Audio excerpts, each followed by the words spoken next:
हिमालय में कुछ ऐसे पर्वत हैं जिन्हें इंसान जीतने नहीं जाता। कुमाऊं और गढ़वाल की हजारों साल पुरानी परंपराएं कहती हैं यहीं निवास करती हैं नंदा देवी।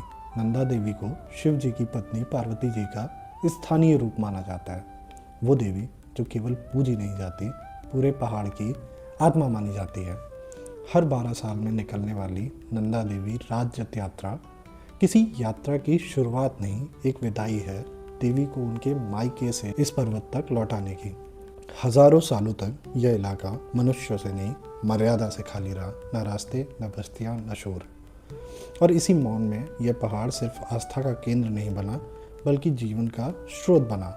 इन बर्फीले ग्लेशियर्स से धीरे धीरे जन्म लेती हैं नदियाँ। पहले ऋषि गंगा, फिर धौली गंगा, फिर अलकनंदा और आगे चलकर गंगा। यानी उत्तराखंड की इन पहाड़ियों में जो गिरता है वो हरिद्वार, दिल्ली, प्रयागराज और कानपुर तक पहुंचता है। करोड़ों लोगों के पीने का पानी इसी साइलेंस से निकलता है। शायद यही कारण है कि ये जगह जितनी पवित्र रही उतनी ही रणनीतिक भी बन गई। 1960 के डिकेड तक नंदा देवी का इलाका लगभग एक साइलेंट जोन था। कोई सड़क नहीं, कोई टूरिज्म नहीं, कोई रेडियो सिग्नल नहीं। और कोल्ड वॉर की दुनिया में ऐसी खामोश जगहें सबसे ज़्यादा सुनी जाती थी। 1964 में चाइना ने अपना पहला न्यूक्लियर टेस्ट किया। भारत के लिए ये सिर्फ एक इंटरनेशनल न्यूज़ नहीं थी, एक वार्निंग थी। उस दौर में ना सैटेलाइट थे, ना मिसाइल अर्ली वार्निंग सिस्टम्स, और हिमालय सिग्नल्स ब्लॉक करता था। अगर चीन मिसाइल्स टेस्ट करता तो भारत लगभग अंधा रहता। यहीं से जन्म लेती है एक पार्टनरशिप। कोल्ड वॉर में फ्रेंडशिप आइडियोलॉजी से नहीं, ज़रूरत से बनती थी। भारत को चाहिए था चाइना की न्यूक्लियर एक्टिविटीज़ पर नज़र, अमेरिका को चाहिए थी ज़मीनी इंटेलिजेंस, और इस शेयर्ड डर ने दो देशों को इस खामोशी से जोड़ दिया।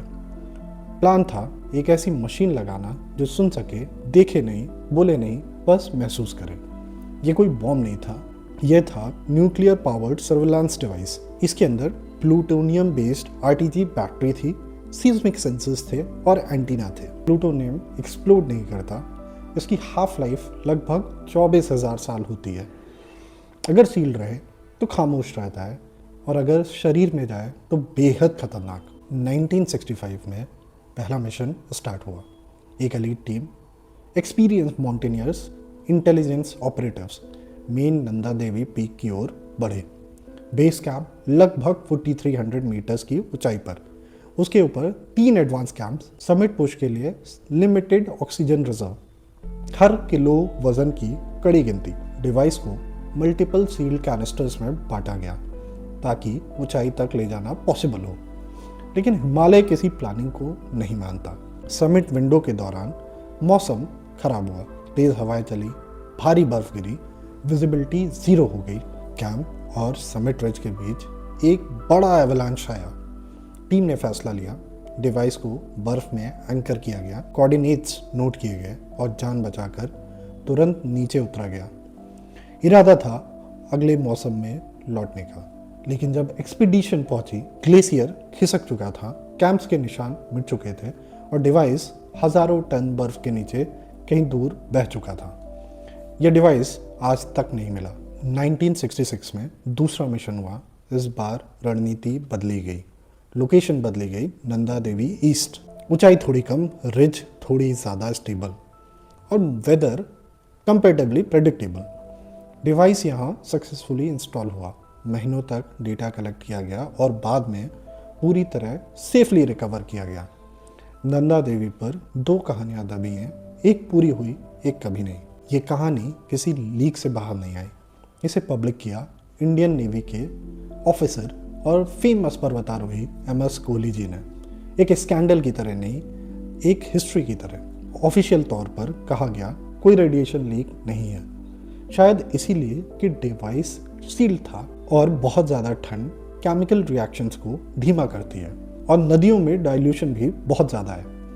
लेकिन सवाल आज भी जिंदा है, क्योंकि ग्लेशियर्स पिघल रहे हैं, ग्लेशियल बर्स्ट बढ़ रहे हैं और यही नदियाँ गंगा बनकर करोड़ों लोगों तक पहुंचती हैं। हाल ही में बिहार के कुछ इलाकों में पानी में यूरेनियम पाए जाने पर संसद में बहस हुई और एक नेचुरल सवाल उठा, क्या इसका कोई संबंध नंदा देवी से हो सकता है? वैज्ञानिक जवाब साफ है, नहीं। बिहार का यूरेनियम नेचुरल जियोलॉजी से आता है, नंदा देवी का प्लूटोनियम ग्लेशियर बाउंड है। ज्योग्राफी, दूरी और डाइल्यूशन दोनों को अलग रखते हैं, लेकिन एक बात कॉमन है, न्यूक्लियर वर्ल्ड, जो कि लोगों के भरोसे को हिला देता है। हिमालय ने बहुत कुछ देखा, देवताओं को भी और इंसानों के डर को भी। फ़र्क बस इतना है, देवता बैलेंस लाते थे और इंसान क्वेश्चन छोड़ गए। Thank you.